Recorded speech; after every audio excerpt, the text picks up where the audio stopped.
Assalamualaikum warahmatullahi wabarakatuh. Jumpa lagi di Saung Kripto. Apa kabar kalian semua? Semoga dalam keadaan sehat walafiat dan senantiasa diberikan rezeki yang berlimpah, dan yang pasti kalian sudah profit konsisten. Di kesempatan kali ini lagi dan lagi Saung Kripto akan mengupdate dan mereview ya salah satu token, ialah Lunsi ataupun Luna Klasik.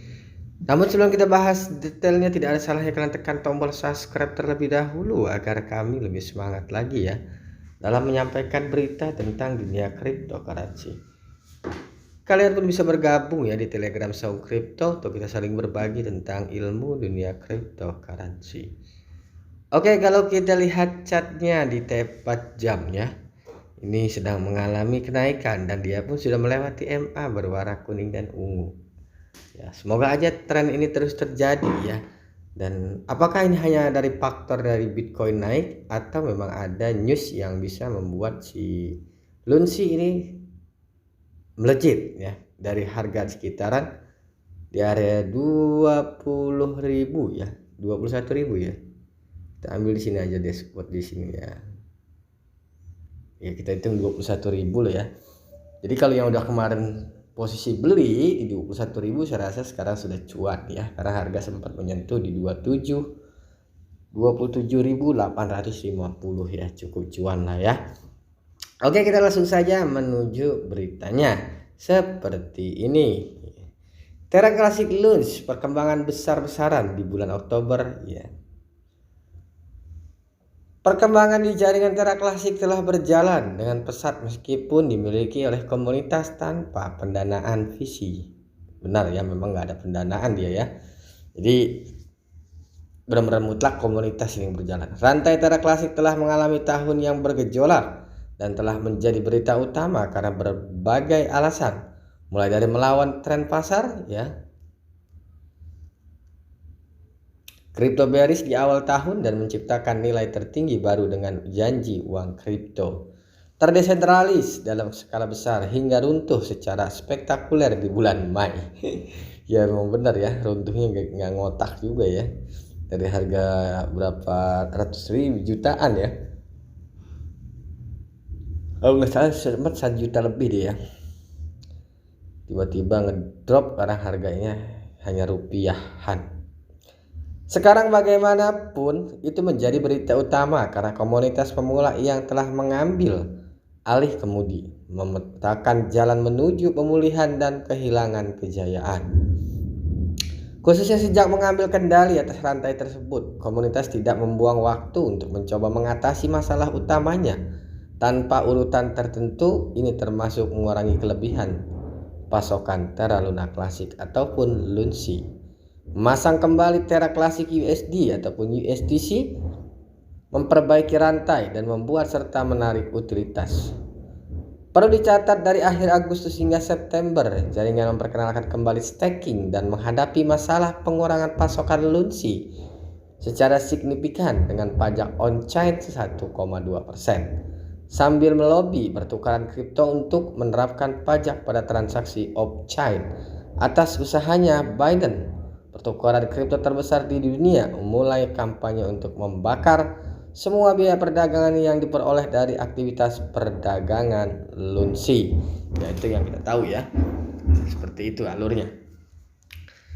Khususnya Oktober penuh dengan lebih banyak perkembangan dan perdebatan sengit seperti yang dapat diharapkan dengan rantai yang dikelola komunitas. Masalah pertama yang diinginkan di atas oleh anggota komunitas pada bulan Oktober adalah bagaimana hal itu akan menghapus stablecoin yang sudah tidak berfungsi dan membuat pemegangnya utuh. Untuk tujuan ini, komunitas memiliki semua penampilan dua proposal berbeda yang mengarah ke perdebatan sangat sengit di tweet ya.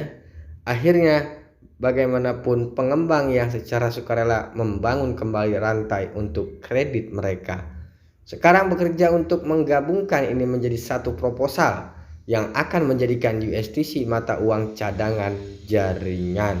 Wow. Jadi memang sempat perdebatan sengit juga ya waktu itu ya tentang masalah stablecoin ini ya.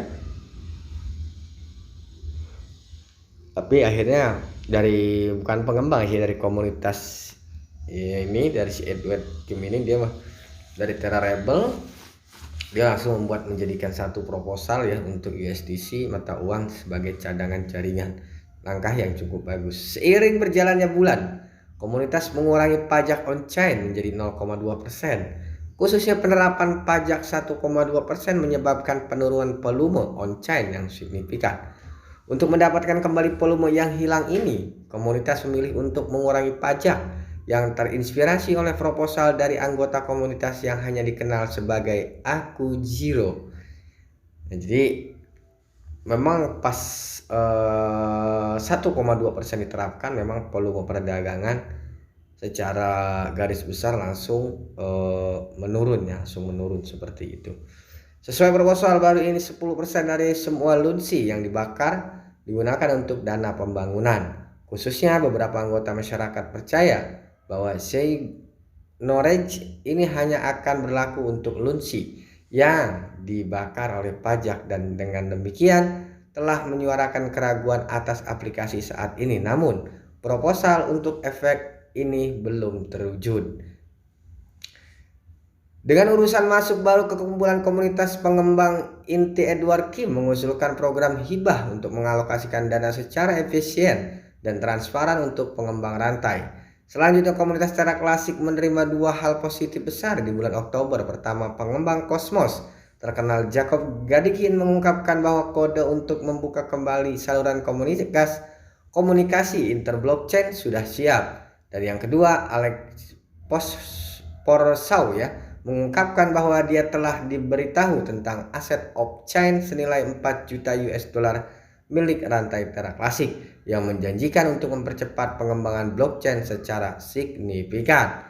Khususnya kedua pengungkapan telah menjadi subjek perdebatan sangat sengit pada bulan November. Komunitas belum memutuskan bagaimana mereka akan mengelola aset off-chain. Bahkan ketika kata-kata dari proposal untuk membuka kembali saluran IBC telah menimbulkan kekhawatiran. Terlepas dari semua ini pengembang telah mengungkapkan bahwa mereka berada di jalur yang tepat untuk meluncurkan P23. Itu bisa melihat jaringan menjadi Cosmos di interoperable dan mampu menjalankan aplikasi terdesentralis yang kompatibel dengan blockchain Terra baru pada bulan Desember. Wow, mantap ya. Ya, semoga gebrakan ini akan menjadi langkah-langkah bagus ya untuk lunsi ya. Terutama kita tunggu di bulan Desember nanti ya. Penentuannya di bulan Desember ini berarti ya, untuk untuk di V23 ini ya, blockchain terbaru untuk pada bulan Desember ya. Semoga semua bisa sabar ya, terutama holdernya agar senantiasa sabar, karena ini dalam proses semua, dan semua pun ingin merasakan kembali Luna Classic yang dulu ya, bisa merasakan cuan besar dari si Luna Classic ini. Tetap riset dan selalu riset kembali apa yang kami sampaikan, karena pengendali keuangan di tangan kalian semua ya. Selalu disclaimer on your. Gunakan uang bebas, jangan uang beras, agar kalian nyaman dalam berinvestasi. Share video ini jika bermanfaat. Salam cuan, salam profit konsisten, dan salam saung kripto. Assalamualaikum warahmatullahi wabarakatuh.